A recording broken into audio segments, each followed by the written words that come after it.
No te desconectes. En breve, Divina Justicia. Todos los martes de 6 a 7 de la noche. Solo por Miraflores TV Digital. Una mirada diferente. Nos sigues en todas las redes sociales. Nuestro trabajo es hacerlo mejor para ti. Miraflores TV Digital. En Facebook, en Twitter, YouTube, Instagram y visita también nuestra página web www.miraflorestv.p. Descubre todo lo que tenemos para ti. Miraflores TV Digital. Ingresa a tu cuenta de Facebook. Búscanos como Miraflores TV Digital y entérate de todo lo que tenemos para ti. Programas variados, conductores altamente profesionales, muchos premios. Interactúa con nosotros, comparte cada programa y recomienda Miraflores TV Digital, tu canal. No te desconectes. En breve, Divina Justicia. Todos los martes de 6 a 7 de la noche. Solo por Miraflores TV Digital. Una mirada diferente.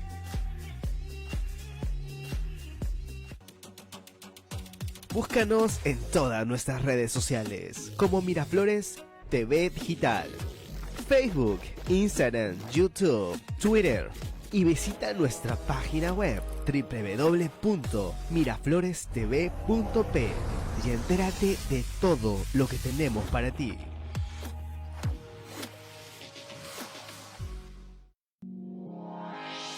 Somos tu...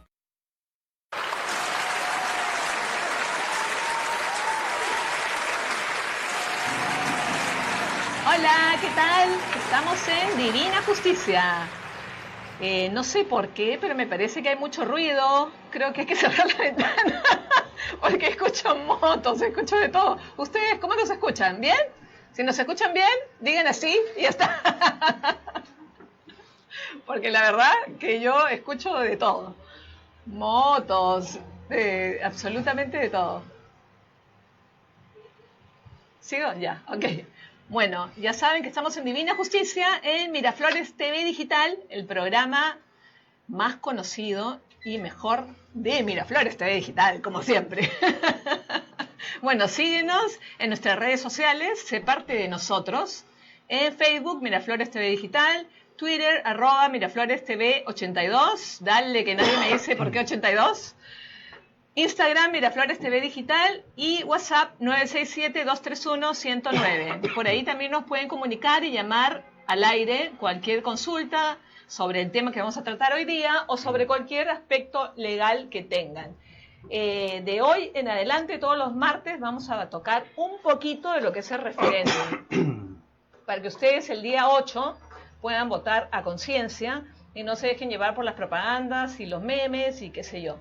La idea es que efectivamente se enteren en verdad qué cosa es el referéndum y de acuerdo a eso voten a conciencia, ¿no? El 9 es, o el 8, el 9, ¿no? El 9 de diciembre es el referéndum en el cual tenemos que llenar todos los peruanos a nivel nacional e internacional el referéndum y también a nivel nacional nada más la segunda vuelta de las elecciones regionales, los que no llegaron a ganar en la primera vuelta. Así que hay que estar muy enterados y así que los próximos martes vamos a hablar todo con respecto al referéndum. Hoy día tenemos a nuestro caserito que nada más es caserito cuando viene de Suiza, pero bueno, siempre que viene de Suiza está acá en Miraflores TV Digital, así que un aplauso fuerte para él, Michel Celivega. Bueno, él es doctor en España, en Suiza y en Francia y en Perú también, obviamente. Y ahora vamos a ver el enfoque más o menos coyuntural de lo que estamos pasando hoy en día, bueno, en poquitísimo tiempo, en 45 minutos, así que no lo vamos a ver del todo, pero algo veremos, ¿no? Y con respecto también al tema internacional, cómo esto nos puede afectar económicamente, cómo se nos está viendo como país. Estamos viendo que Alan García está pidiendo asilo político en la embajada de Uruguay, ya está en la casa del embajador, el embajador acaba de salir de de Torre Tagle, de la Cancillería, de hablar con el viceministro y ha dicho que bueno, que le va a remitir toda la documentación que ha podido adquirir del viceministro Hugo de Sela, del embajador Hugo de Sela, a su presidente Tabarez Vázquez. Entonces la idea es que Uruguay es un país que tiene una larga historia de aceptar asilos. Pero en este momento no se puede aceptar el asilo de Alan García, porque obviamente estamos hablando de un delito común, de una persona que ya está inculpada, es un tratado internacional que viene de 1952, si no me equivoco, ¿no, doctor? Sí, 54. De 54. Sí. Ya, bueno, por 2 años me equivoqué. No. No es nada, pues, no es nada. y efectivamente no estamos hablando que hay una persecución política acá en el Perú. Menos aún si Keiko, que de otro partido político, está en la cárcel. Humala está en investigación, estuvo en la cárcel con Nadine, ¿no? Está extraditado Toledo en Estados Unidos, está en la cárcel y extraditado. Y Nostroza, que es de otro poder del Estado, ni siquiera el Poder Ejecutivo, sino el Poder Judicial, que es vocal supremo. Entonces, por favor, ¿qué persecución política estamos hablando? Para tal caso estamos hablando de una persecución política de todos los poderes del Estado, imposible, ¿no? Entonces, acá estamos hablando de un país totalmente demócrata que ya se puso los pantalones y que ha dicho a la corrupción no. Acá ya no hay anticorrupción y Uruguay ha firmado un tratado anticorrupción. Por lo tanto, todos los países se deben ayudar en no permitir la corrupción. Por lo tanto, no le pueden dar el asilo, señores, no le pueden dar el asilo. Y así sea recontra amigo del presidente Alan García, del presidente Tabarez, no le puede dar el asilo porque si no, bueno, chau, porque no sé qué va a pasar en este país. Así que ojalá, vamos a ver qué va a pasar en estos días. Yo creo que el viernes ya se debe de resolver todo esto, ¿no?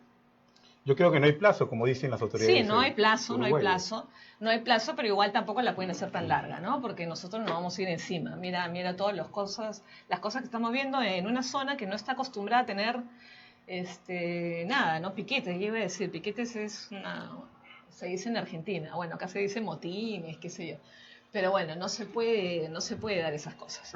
Bueno, ahora vamos a hablar acá con mi invitado sobre el tema pues, de la coyuntura y cómo nos afecta en el aspecto económico todo esto que está sucediendo en el Perú. A ver, cuéntanos, doctor. Buenas noches y gracias, Rocío, por la invitación. Efectivamente, hay... buenas tardes. O buenas tardes. Hay elementos que hay que tener en cuenta. En este momento hay una especie de situación de suspenso, porque hay muchos capitales probablemente que, sin ser exigentes en la seguridad jurídica de un país, están viviendo un momento que nadie puede comprender qué va a pasar mañana. Evidentemente que... Pero perdón, doctor, ese momento lo estamos viviendo ya hace más de un año.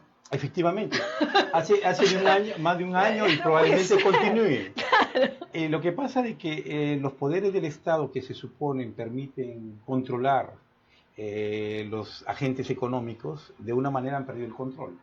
Los agentes económicos van solos.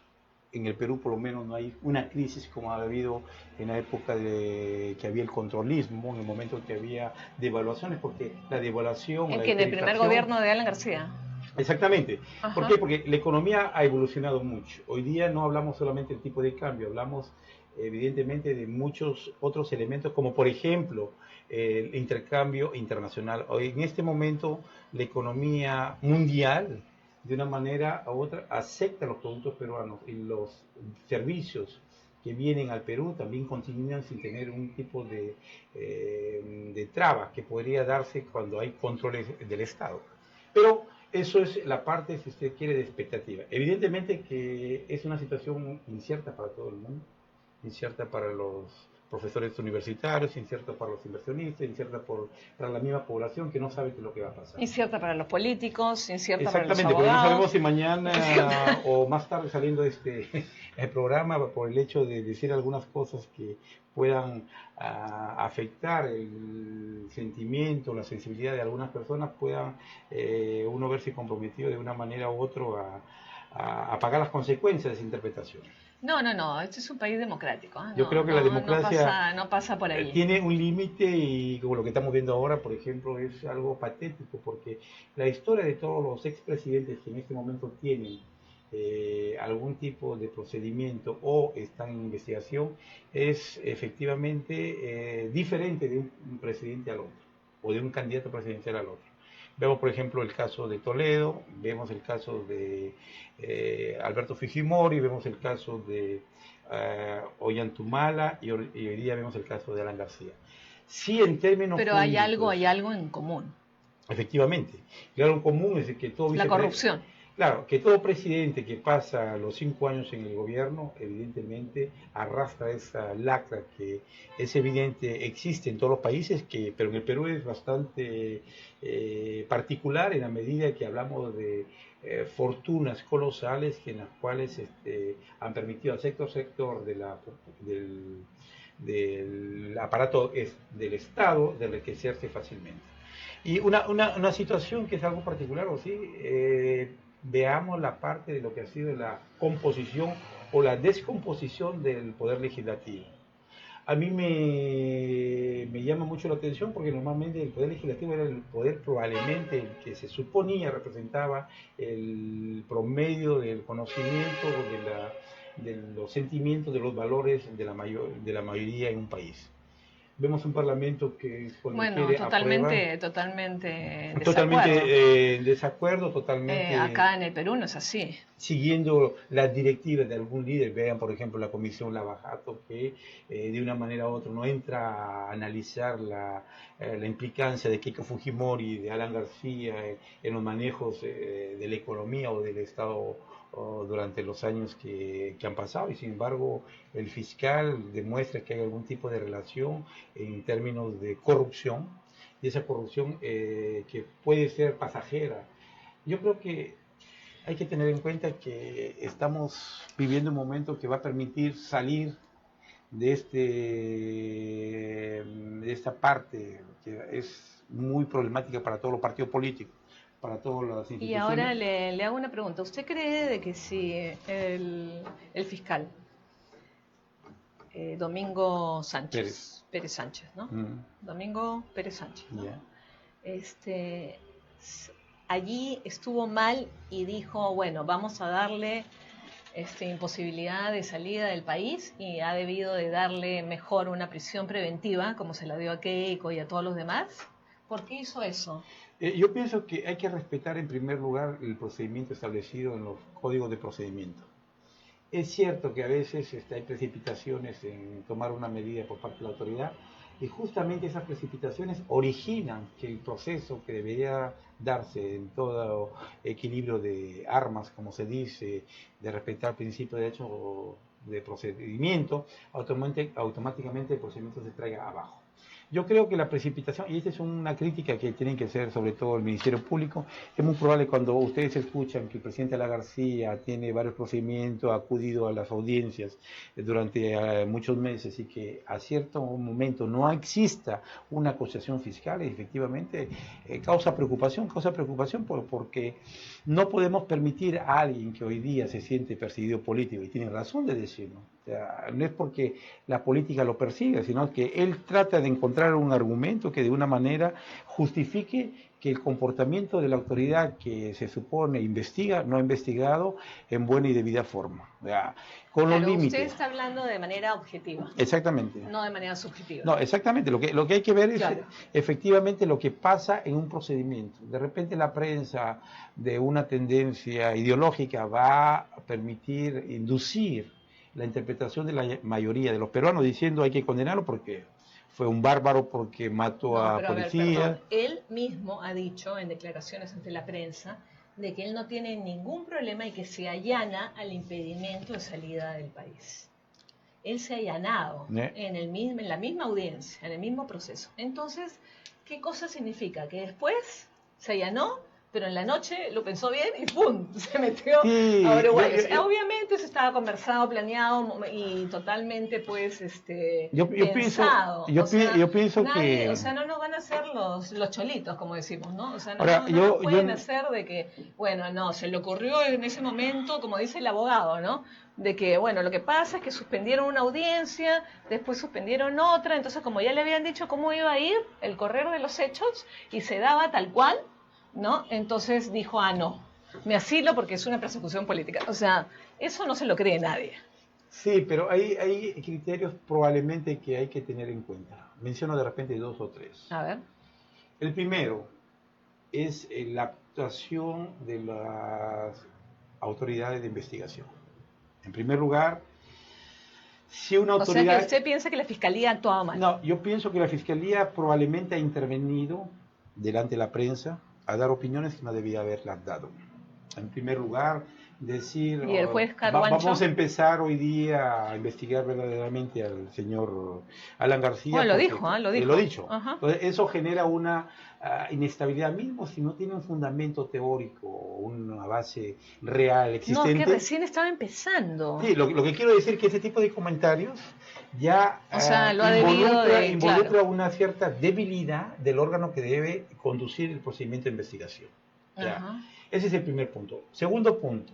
Yo he escuchado, por ejemplo, al juez Carguancho salir a la televisión, explicarse técnicamente, lo ha hecho de una manera bastante profesional desde el punto de vista técnico.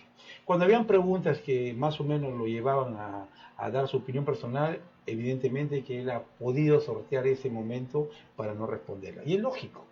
Claro. Ahora, ese es el criterio probablemente que la prensa estará presente en todo tipo de procedimiento, porque para eso está.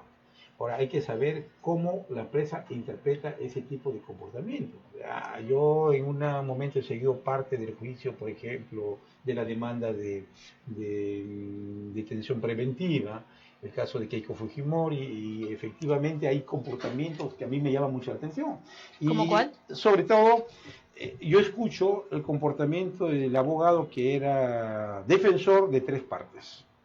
Que defiende al señor Perfigari, a Yoshiyama y a otra tercera persona. Pero a Yoshiyama no le han dado, yo quiero hablar como abogado. ¿Quiere que le diga una cosita? Eso, por ejemplo, en todo Estado de Derecho que se considera descendiente de la familia romano-germánica, que hay normas escritas, en otros países en todo caso no se da. ¿Por qué? Porque es imposible que en un procedimiento donde hay 3 potenciales acusados que tienen una investigación penal, haya el mismo abogado para que asuma la defensa. Y hoy día, sin ser abogado, sin ser jurista, la persona que no conoce los términos o las técnicas jurídicas se pone y dice, ¿cómo puede ser abogado de uno y del otro? Yo le explico, señor, no puede serlo. ¿Por qué? Porque hoy día, por ejemplo, se ha retirado de la defensa de 2 personas que supuestamente lo defendía con argumentos que tenía bajo el secreto profesional de mantenerlos, y ahora se queda con el abogado que se ha cogido a la figura del testigo protegido. Entonces, ese abogado, yo creo que con mucho respeto a la profesión, debería también dimitir de ese procedimiento. ¿Por qué? Porque ya estamos en un juego donde de una manera a algunos se le critica, juez y parte. Critiquemos también a los abogados, no podemos jugar en todas las posiciones del campo de fútbol, porque es ilógico. Entonces, ese es un defecto, probablemente. Yo pero, no creo pero a ver, volviendo al tema de Alan García, Yeah. que casualmente están metiendo mucho el Colegio de Abogados porque no ha hecho una pronunciación. Los partidos políticos, por ejemplo, el PPC ha hecho un pronunciamiento con respecto a lo que está pasando, con respecto a Alan García, indico. Yeah.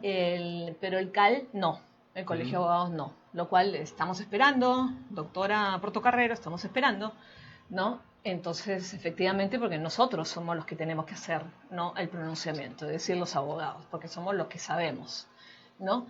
Pero bueno, allí volviendo, hay algo que dijo, que no quiero que se me escape, que lo dijo en los primeros minutos de la entrevista, que dijo, bueno, sí, corrupción hay en todos lados. Efectivamente, corrupción hay en todos lados y, por ejemplo, no nos vamos a ir a países del primer mundo, porque también hay corrupción, pero de otra manera, ¿no? Se manejan estándares de otra manera, ¿no? ¿Sí o no? Exactamente. ¿No? Por ejemplo, yo me acuerdo en Japón que tienen a los yakuzas, que es una mafia terrible, pero ellos se saben cómo manejar, ¿no? En determinado ambiente la policía no se mete y todo se queda así en orden, por decirlo de alguna manera. ¿Cómo es en Bélgica? ¿Cómo es en Ginebra? ¿Cómo es en París? ¿Cómo es en Madrid? Yo creo que la pregunta hay que enfocarla en función cómo es que está objetivamente materializada la corrupción. Ese Bueno, es el punto central. ok. ¿Por qué? Porque corrupción existirá de ya, por ejemplo, cuando hay un tipo de mercado público. Si uno quiere ganar un mercado público en cualquier país del mundo, no va a ir donde un abogado que no conozca el concurso de mercado público. O Tiene que sea, conocer... ¿a qué se refiere con mercado público? Claro, ¿Contrataciones me refiero a públicas? contrataciones públicas. Ah, ya, ok. Es decir, que vamos a ir donde el abogado que conoce más o menos cómo funciona, el abogado cómo... Y ese abogado tiene, si usted quiere, como todo abogado, las armas para poder presentar una mejor oferta. Ajá. ¿Okay? Ya entramos en una diferenciación de cómo pueda esa persona hacer frente a ese tipo de intervención. Ahora, evidentemente a veces hay consorcios que presentan un sobre, presentan el otro, justamente para llamar la atención y sabiendo que hay un sobre que ya está prácticamente predeterminado. Algunos consideran que es una especie de corrupción, otros dicen que no. Ese es un elemento que hay que ver en las contrataciones públicas. Pero estamos hablando del Estado. Sí, claro, o sea, la corrupción hablamos del Estado. O sea, claro. no, cuando hablamos de corrupción generalmente... No, es que también hay la corrupción y el corrupto, ¿no? O sea, el corrupto y el que se deja corromper. ¿No? Entonces, lo que pasa es que hay un... Si entonces, me por ejemplo, Rocío, en contrataciones del Estado, estamos hablando del Estado y estamos hablando de un privado. ya. Entonces, ahí los dos son corruptos. Yo creo que el término corrupto habría que diferenciarlo. Por eso yo hago mucho atención a esto, porque nos remitimos a valores que en algún momento son éticos, a valores que representan lo que significa la expresión de una sociedad. Yo, como digo... Bueno, por eso, expresión de una sociedad. ¿Cómo vemos la corrupción, por ejemplo, en España, en Madrid? Por ejemplo, en Madrid, hablando con algunos políticos... Ni siquiera en el país, sino en la ciudad.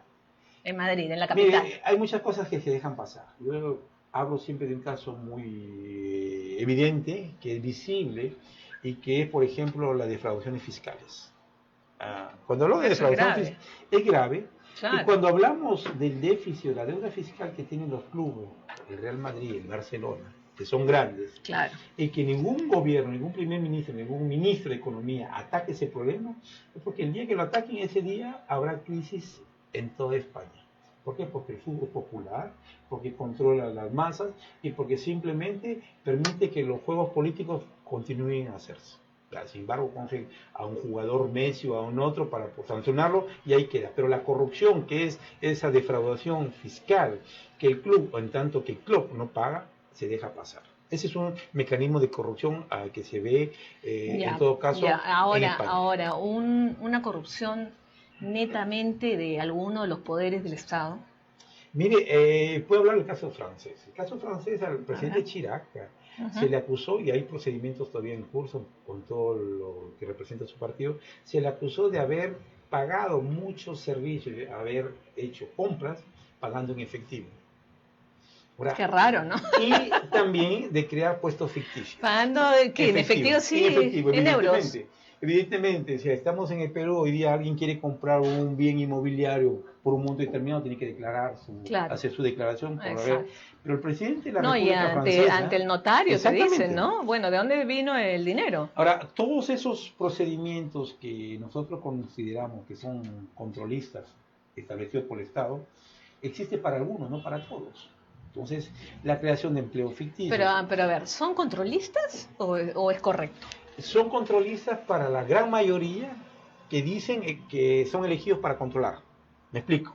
En teoría, cuando elegimos un gobernante es porque tiene un mejor programa, porque va a meter el orden, que la informalidad la va a hacer más formal. Hay unos criterios que a uno mucho les encanta. Y hay dos criterios, por ejemplo, en los partidos políticos, en todas las elecciones de todos los países que yo veo, hay dos elementos que permiten al candidato ganar las elecciones: la corrupción y la migración.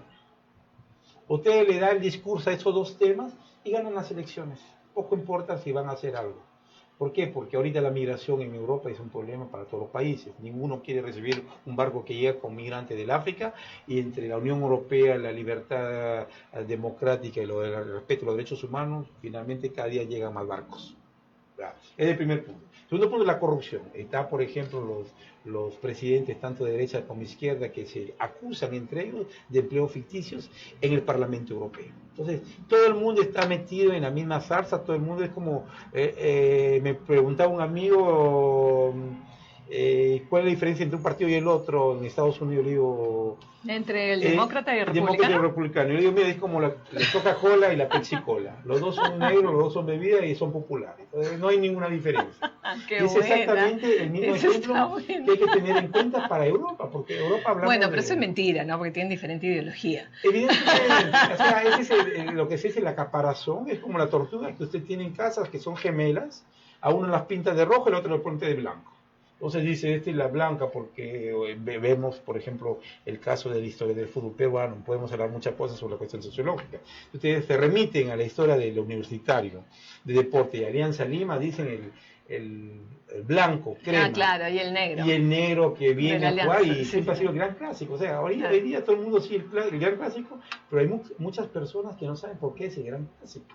Entonces, esas evidencias sociales que se han transformado en el transcurso de los años, llega a determinar que hoy día no hay discriminación racial.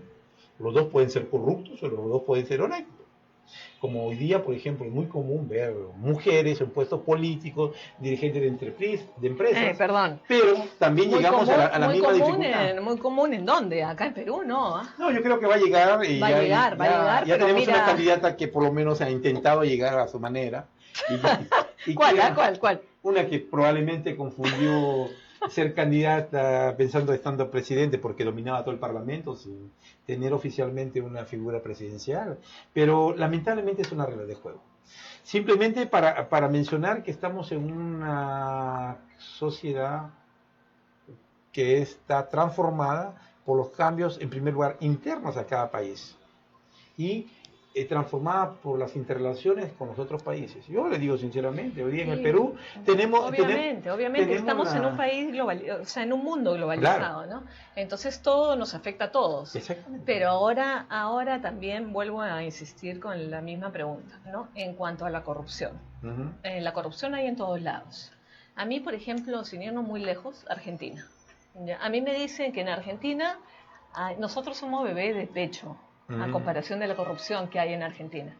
Entonces, y yo me pongo a pensar, y yo sí, pues he vivido en Argentina, y sí me consta que somos bebé de pecho, a comparación de los miles de millones de dólares que se roban los políticos de allá, inmunes, pero total, ¿no? Con una impunidad bárbara y nadie les toca un pelo, ¿no?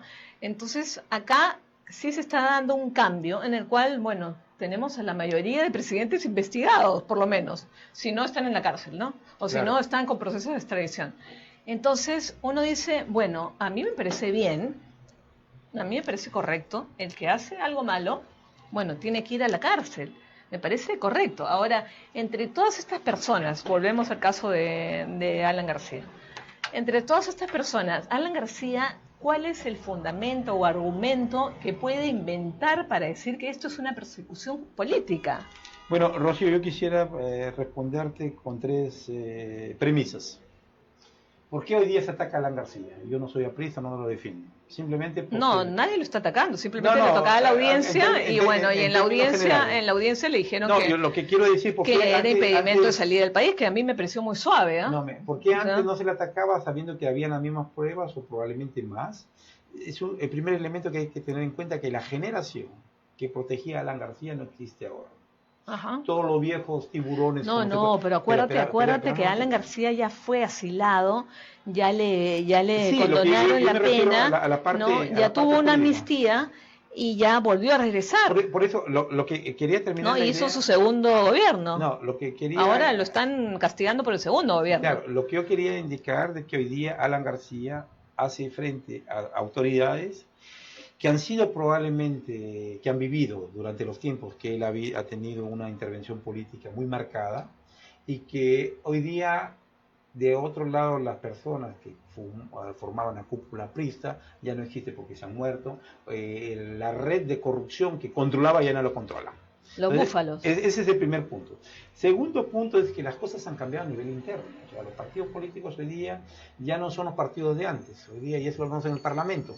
Hoy día el que quiere ser de PPK, mañana puede ser de izquierda, del APRA, y todo el mundo, y finalmente son independientes. Y finalmente los independientes dicen, vamos a crear un partido que según nuestra conveniencia. Ese es el segundo elemento. Se ha resquebrajado la base del poder legislativo. Y el tercer No, elemento, se han resquebrajado los partidos políticos. Ya. Y el tercer punto que hay que tener en cuenta es esa población que hoy día puede llegar a tener el mismo comportamiento que está teniendo la población en Europa, indiferente a las decisiones al momento de elegir. Eso es cierto, o sea, eso es cierto. Ajá. Llegamos a un momento que ya, bueno, de derecha, izquierda, blanco, negro, pequeño, norteño, sureño, capitalino, ya nos interesa, nos da igual. ¿Usted sabe por qué? Porque estamos cansados. Entonces, claro, tenemos sí. el partido, hay un hastío con respecto a la política destruido, tenemos las instituciones corrompidas y tenemos el actor que quiere hacer un cambio, pero lamentablemente tiene que recurrir a personas que han pasado antes por la política. Entonces llegamos a un problema de cuál es la salida. Yo le digo sinceramente, la salida hay que construirla ya poco a poco. Pensemos en los niños, pensemos en los adolescentes que no tienen trabajo, pensemos en esa generación que puede todavía reacondicionarse a los cambios tecnológicos, porque yo les digo una cosa también, la gente que probablemente somos de nuestra promoción, al momento que vino la revolución, yo digo revolución cuando utilizábamos el gran disquete, que no había disco duro en los años 90, era una revolución que había que seguir curso, ahora ya ni existe el disco duro, todo lo vemos en la nube. O sea, esa generación... No, utilizamos un disco blandito, ¿te acuerdas? Claro, Que se hoy día hay que recuperar esa generación que está todo el día en internet para llevarlo al camino que debe construir una sociedad que pueda tener valores, en primer lugar, éticos, humanos, y que permite de una manera u otra compartir lo que ellos puedan aprender. Bueno, pero la tecnología no nos va a dar los valores. No. Así que definitivamente tenemos que partir por otro lado. Sí, o sea, la tecnología es una herramienta, nos puede ayudar para efectivamente hacer un montón de cosas en la política, es decir, dar educación, sí, vía virtual, ¿no? Ahora que hay tanto tránsito, ¿no? Entonces sí, bacán, ¿no? Damos clases virtuales, diplomados virtuales, todo virtual, no hay ningún problema. Pero la tecnología no nos va a poner valores. O sea, necesitamos educación. Necesitamos educación y salud, porque también, si no hay salud, ¿cómo educamos? Ese es un gran problema que se ponen ahora los políticos a discutir, no solamente el caso del Perú, de muchos países. ¿Por qué? Porque ahora probablemente hay alguien que puede dominar los instrumentos de tecnología avanzada, pero probablemente en términos de comunicación, de convivencia social, vive aislado de ese mundo. Entonces, ahí hay, por ejemplo, no sé si ustedes han visto esta historia de que vivía en un submarino en el lado de un país nórdico y que ha pasado, es un científico que ha pasado toda su vida ahí, que de repente vino una periodista a hacer una entrevista y le hizo de todo, la mató y finalmente ahora está en prisión. ¿Por qué? Porque es alguien que estaba aislado del mundo. Eso salió en toda la prensa. ¿Cuándo? Hace ya por lo menos 2 años y el juicio ha sido este año. O sea, es alguien ¿En qué país? En Suecia o Noruega, uno de esos países nórdicos. Entonces, ¿qué es lo que pasa? Esos elementos que hoy día son, si se quiere, aislados, pueden repercutir en todo el mundo. ¿Por qué? Porque vemos el individuo que cae por facilidad o por complacencia en redes internacionales que le invocan a hacer un comportamiento, ganarse fácilmente la vida, y al final termina prácticamente siendo manipulados y adaptando un comportamiento que no es el que realmente va a permitir cambiar una sociedad como la que uno estamos pensando. Bueno, y ahí estamos hablando de la salud mental. Exactamente. Claro, pero bueno, ahí ya nos hemos ido por las ramas, ¿no? De una manera u otra, pero... Por favor, silencio, doctor. De una manera u otra, pero lo que sí le quiero decir de que es un elemento que permite analizar la problemática en su integridad. Que sí, definitivamente la salud, la educación, y la salud incluyo todo, salud mental, salud, todo, ¿no? Es básico, ¿no? Son los pilares de una sociedad y siempre lo he dicho. Ahora, para volver a Alan García, si hay un elemento que se quedó en el aire, evidentemente que hoy día cualquier tipo de reacción, no importa de qué político, habrá un comportamiento diferente, porque la mejor defensa de cualquier procesado es atacar el sistema. Y atacar el sistema... Estamos de acuerdo, pero a ver, nosotros en Derecho, ¿qué cosa nos enseña en la universidad? Argumentar a favor y en contra. O sea, sí, o sea, yo sé lo que usted me está diciendo. O sea, si usted quiere argumentar en contra, bueno, yo también podría argumentar a favor de Alan García, ¿no? Pero yo digo, basándome en la realidad, viviendo en este país, y no es que sea Alan García, vamos a suponer que sea cualquiera, Keiko o que sea, ya, que se meta en este momento, que hay, que el Poder Judicial, o sea, hay separación de poderes, estamos en una democracia, estamos, ¿dónde está la persecución política? No hay. No, sobre el término de persecución política, efectivamente no la hay. Pero para un asilo tiene que haber persecución política, es una de las premisas. Lo que pasa es que ahí no se critica la persecución como la entendemos. Lo que se critica ahí, la manera como opera el órgano controlador que establece la justicia en el país. Eso es lo que se critica. Se critica de allá... Pero se está criticando que ese órgano controlador, es decir, el Poder Judicial y el Ministerio Público, ¿no? En este caso, están haciendo una persecución política, lo cual tampoco es cierto. Porque, vuelvo a repetir, si no, no habría todos los que están en la cárcel, pues son de diferentes partidos políticos, de diferentes poderes del Estado, de diferentes todos, solo que todos están cayendo. Porque obviamente cuando vino Odebrecht y se supo todo y vinieron los colaboradores eficaces, entonces obviamente se abrió el panorama. Entonces los fiscales obtuvieron más información, entonces acusaron. Antes no podían acusar porque no tenían las pruebas, ahora las tienen, entonces acusan. Entonces eso no significa que haya una persecución política, significa que ya tienen las bases de las pruebas, entonces tienen que acusar, ¿no? Claro, lo que pasa que también... Entonces no hay manera que un país como Uruguay, ¿no? diga, ay, no, sí, esto es una persecución política. O sea, yo que el embajador simplemente le hubiera dicho, oye, date la vuelta porque yo no te voy a recibir. Sí, pero hay por ejemplo, los comentaristas políticos del fin de semana hablan mucho de la facultad o de la facilidad que permite interpretar esa convención del año 54. O sea, pero allí hablan de inculpados. Sí, hablan de inculpados. Claro, ya. Ahora, es que el inculpado es una... En derecho penal es algo muy vago. Claro. ¿No? O sea, no se sabe qué cosa es inculpado. Es que está ya investigado, que está procesado, que está... ¿qué? Porque es un término que ya no se utiliza.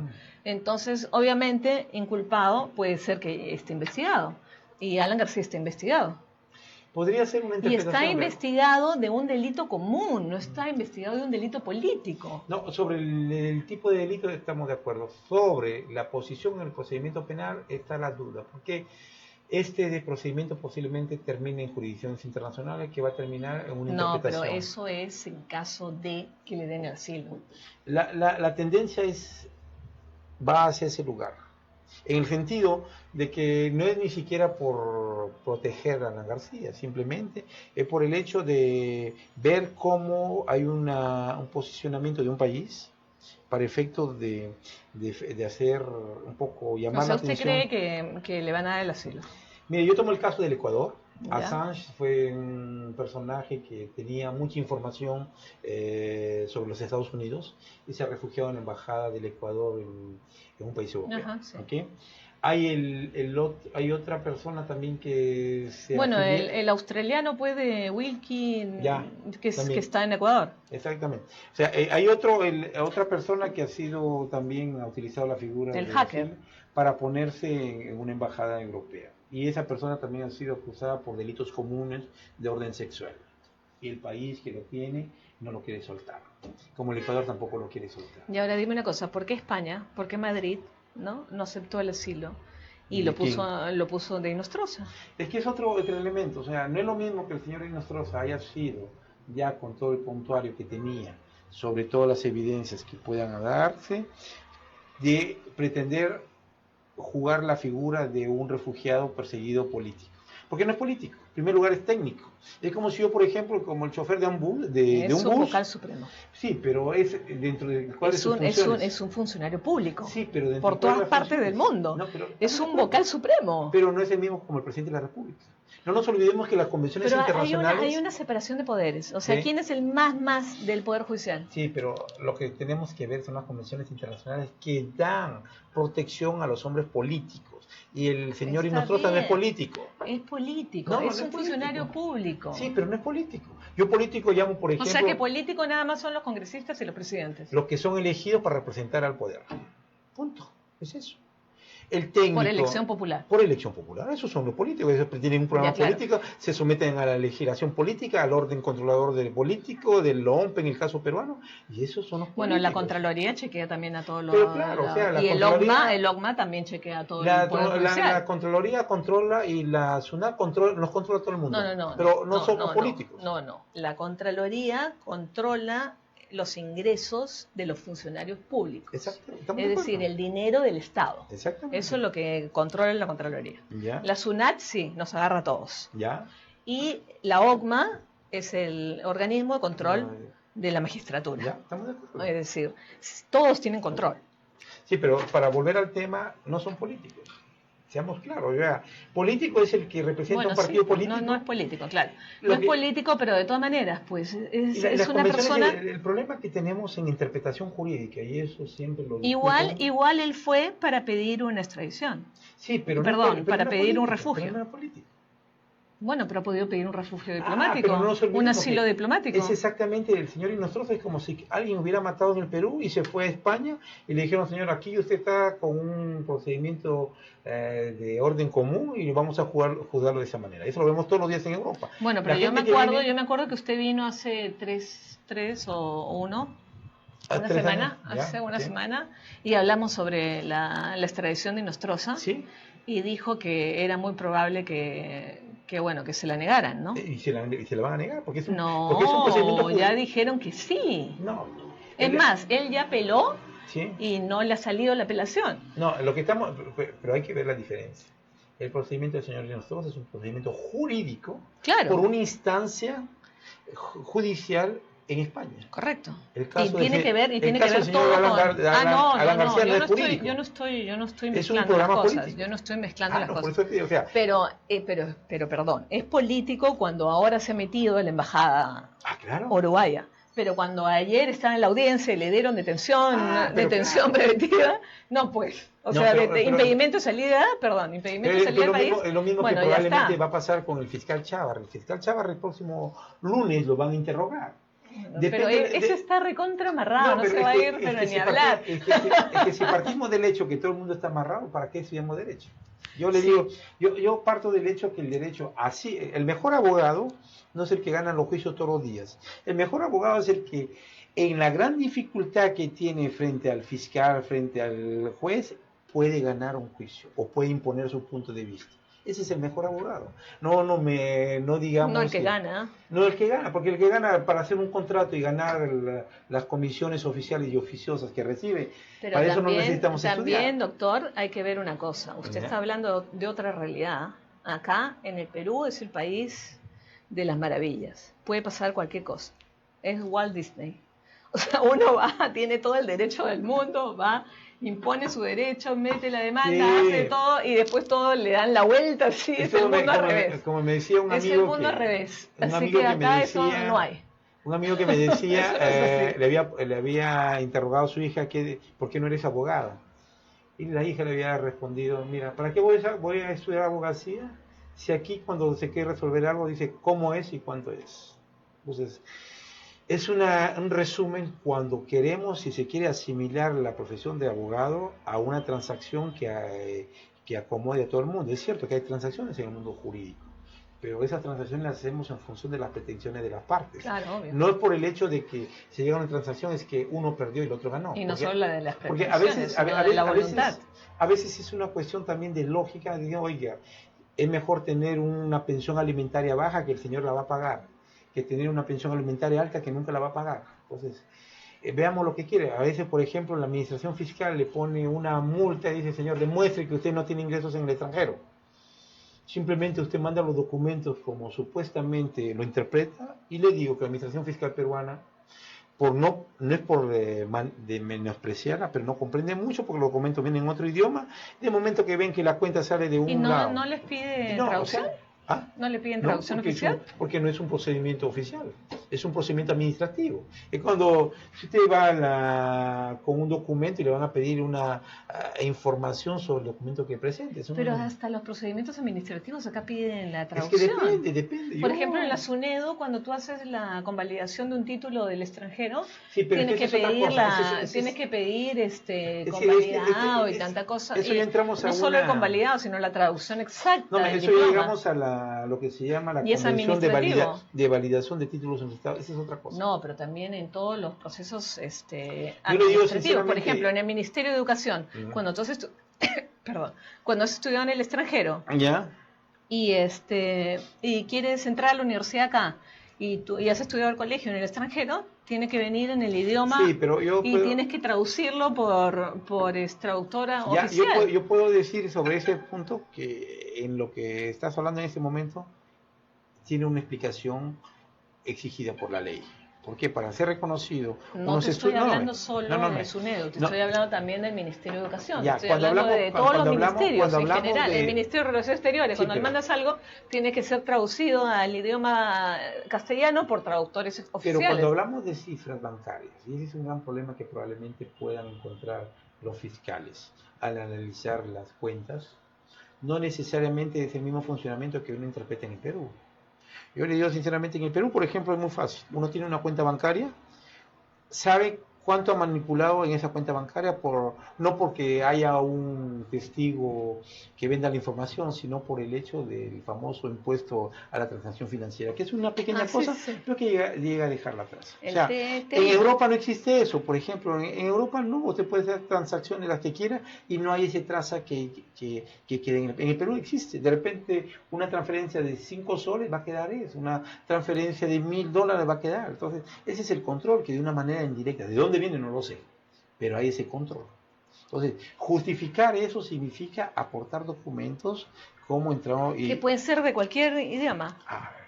Cuando hay una escritura contable, no vamos a traducir qué cosa es casi, qué cosa es... pero es porque estamos hablando de números, entonces los números son números en cualquier idioma. Lo que quiero decir es que hay elementos que a veces escapan a la interpretación de la autoridad tributaria. Qué payaso el doctor, ¿eh? Yo creo, mira, Rocío, yo te cuento... Pero, a ver, para terminar... Yo quisiera mencionar un caso. Algunos lo llaman corrupción, otros lo llaman inconsistencia del sistema, otros disfuncionamiento del sistema. Mira, el caso es... yo en verdad lo podría diferenciar. ¿eh? Ya, bueno. Yo quiero hablar de acuerdo al diccionario. Yo quiero hablar de las personas que en algún momento han sacado capitales de no importa qué país de América Latina. Y que hay muchas. Y que han ido a un banco europeo y les han dado, y el agente de ese banco los ha acompañado y han sacado el dinero, póngalo aquí, señor, les han dado su cuenta. Resulta que hoy día todos los países de América Latina que quieren ser miembros de la OCDE tienen que tener una plantilla, una radiografía de todo lo que pasa en el país. Y para eso el presidente Kuczynski, cuando anunció que el país era miembro de la OCDE, sabía muy bien que se venía después un control para todo el mundo. Y se ha venido. Y se va a venir, porque hoy día todos los activos. Y ese es el gran problema. El problema de la corrupción en Perú es que hoy día se puede saber fácilmente quién tiene dinero en Europa. No porque las autoridades peruanas sean más eficaces que antes, sino porque el contexto internacional ha cambiado y con una simple solicitud y sobre la base del acuerdo de la OCDE, la autoridad donde se encuentra la cuenta bancaria tiene que informar al país. Se puede saber. Pero, ¿se quiere saber? Evidentemente que no. Ya. Es ahí el tema, ¿no? Entonces seguimos con la corrupción. Pero bueno, ahora para terminar quiero hacer un breve comentario y quiero que me dé su comentario, doctor. ¿Qué le parece, para reírnos, ¿no? Ya para terminar el programa riéndonos, ¿qué le parece lo que pasó con Mamani? Mamani. Mire, el comportamiento de algunas personas manifestado en un acto público debe ser interpretado que no debe ser el único acto. ¿Qué? Que no debe haber sido el único acto que ha hecho de esa manera. En su vida. Por supuesto, ¿okay? Claro. Ahora, no vamos a atacar el personaje Mamani. Mamani. Mamani. Lo que hay que entender Es el rol de ese personaje en la zona donde ostenta un poder. ¿Cómo se dice mamani en francés? No sé, porque es un nombre propio, de tal manera que no hay traducción. El hecho concreto de que la persona hay que enfocarla en su esfera de poder.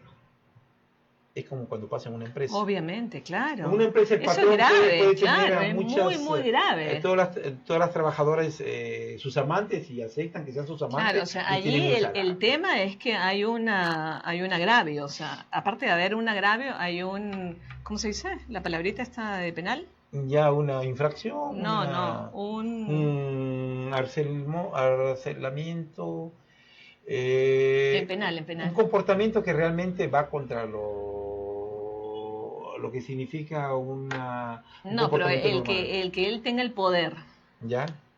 y que a la fly hoster la haya tocado, o sea, tocamientos indebidos. Yo creo que ahí el problema... Agravante. Ya, el problema no es que lo haga Mamani o que le haga un simple... No, pues, pero persona. con Mamani es agravante, pues, porque es Lo que congresista. hay que entender que hoy día, y esos, he escuchado programas también que han pasado aquí sobre el feminicidio, las agresiones. Sí, acá o sea, somos... es algo Qué que es barbaridad. propio a una sociedad donde hay violencia. Y la violencia no Claro. solamente se manifiesta con el golpe, es la violencia, la manipulación, en el centro de trabajo de ponerle mala cara a alguien que no la queremos, el hecho de sentirse aislado, el hecho de formar grupos. de contratar a rubias. Exactamente, o sea, ¿no? hay criterios que lamentablemente en toda sociedad se dan, pero para eso estamos en los valores éticos que hay que mantener y todo depende de la persona que está en la cabeza de la institución.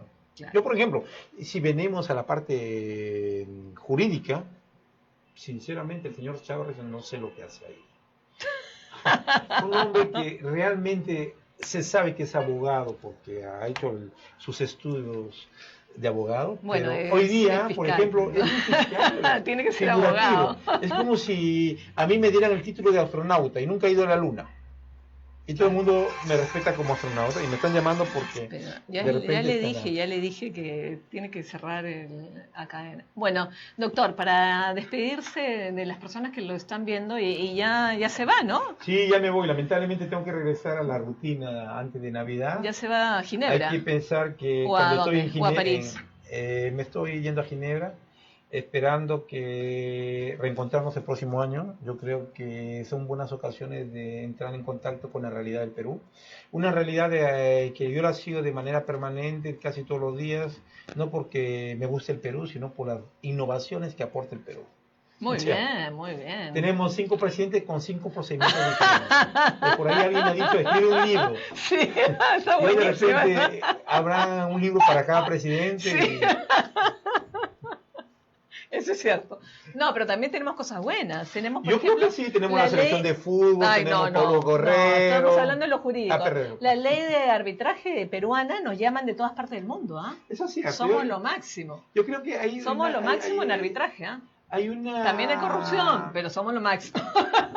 hay una característica de los Ya nos vamos. Perfecto. Para despedirse, doctor. Bueno, muchas gracias a la audiencia de Radio Miraflores. Miraflores TV Digital. Tenemos que ser pacientes, que los problemas que vive el Perú no solamente son del Perú, existen en todos los países. Tengamos como claridad que hay un camino que hay que abrirlos y cada uno tiene que aportar para abrirlo. Dejemos el pasado, no busquemos revanchismos, avancemos en lo que podemos, aportemos en lo que somos capaces.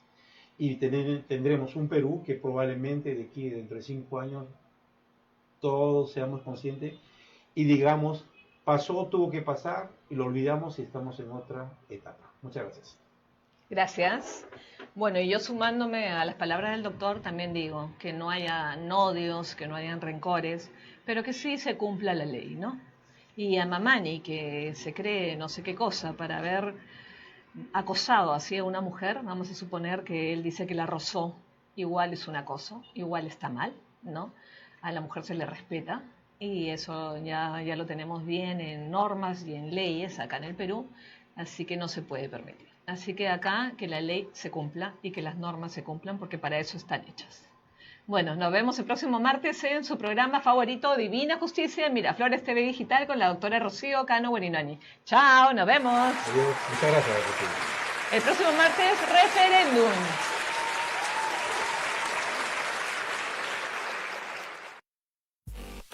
Nos sigues en todas las redes sociales. Nuestro trabajo es hacerlo mejor para ti. Miraflores TV Digital. En Facebook, en Twitter, YouTube, Instagram y visita también nuestra página web www.miraflorestv.com.